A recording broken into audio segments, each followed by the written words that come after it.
Thank you. I want to say a few words about the role of the SEC and the Securities and Exchange Commission in this issue. And I think there's been some confusion because we really have two separate sets of rules here, one at the Department of Labor and one at the Securities and Exchange Commission. And they deal with the same fundamental conceptual problem.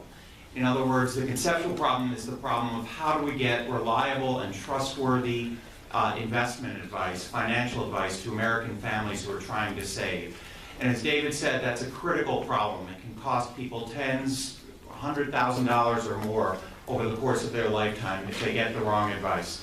But the truth is we've got two different agencies approaching this problem, but the different agencies are doing it through different areas of law that regulate different areas of the market. Now, the way to think about it is that the SEC regulates securities markets and the conduct and behavior of participants in the securities markets, whereas ERISA and the DOL regulate retirement savings and try to protect retirement savings. Not all retirement savings is in the form of securities, though a lot is.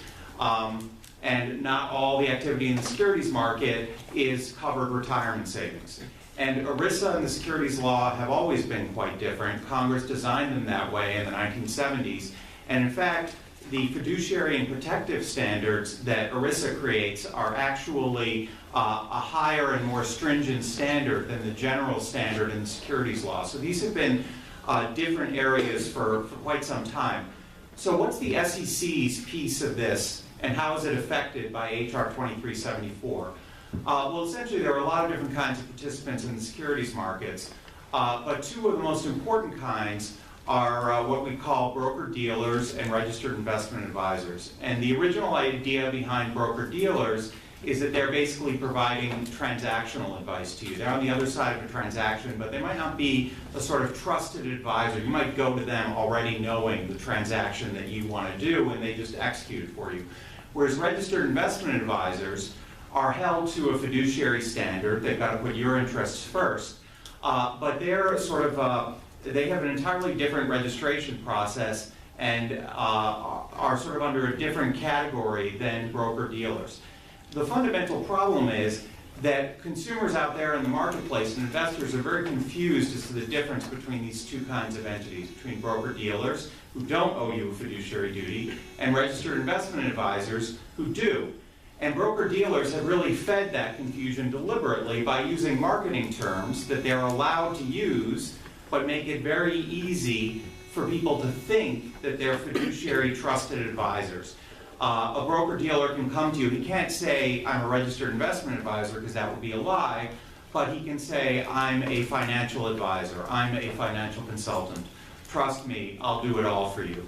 And every time there have been numerous surveys of investors, and all those surveys have shown enormous confusion that investors don't really know when they're dealing with a broker-dealer who doesn't owe them as high a standard versus when they're dealing with a registered investment advisor.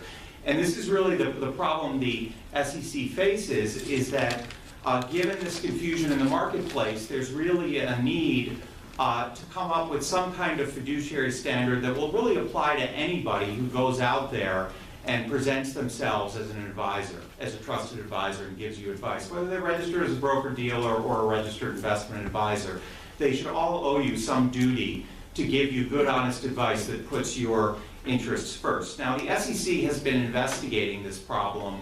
They first started getting public comment on this problem in at least 1999, actually a decade or more before that.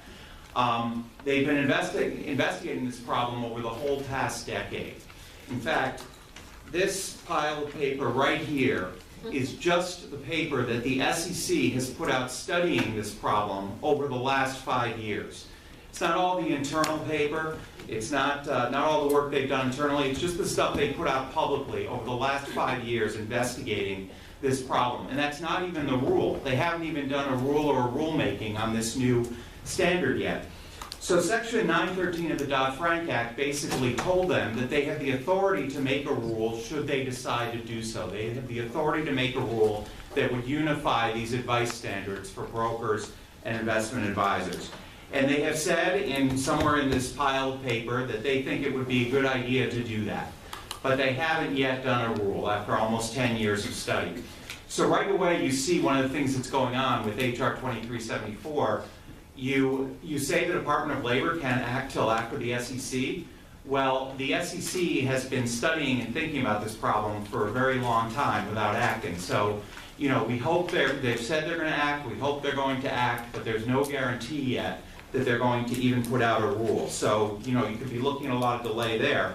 And the other thing that HR 2374 does is it sort of requires the SEC to perform again a lot of the studies that have already been performed over the last 5 years.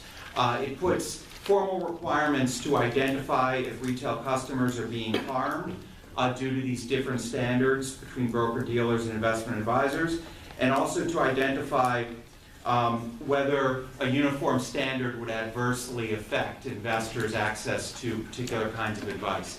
And they've got to do a formal identification of that prior to rulemaking, which first of all requires them to study it yet again after this decade of study they put in, and also opens them up to legal challenge.